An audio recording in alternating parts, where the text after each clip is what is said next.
Redbelly is very interesting because it's the first time it's on a public blockchain that a central bank is doing this sort of tests.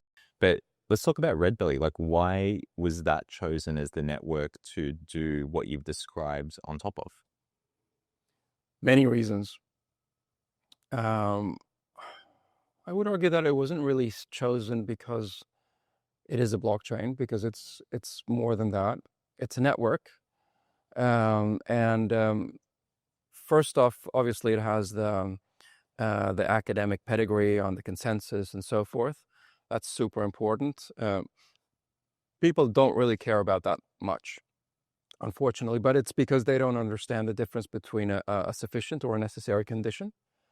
So I think that once we agree or accept rather that finality is a necessary condition and it's deterministic finality, then you start understanding why Redbelly was chosen for that. But second of all, it's that you need to have jurisdictional clarity, because you're actually dealing with real money and you're dealing with transactions that fall under a specific jurisdiction, which in this case is Australia.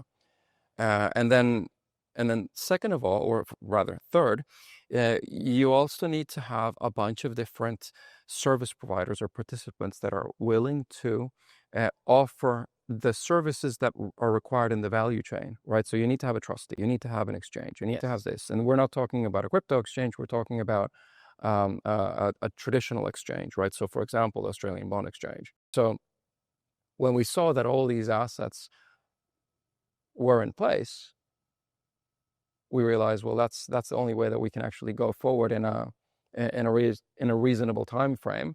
And and the choice was made. Redbelly is very interesting because it's the first time it's on a public blockchain that a central bank is doing this sort of test. So, the waves around that need to be more widely known.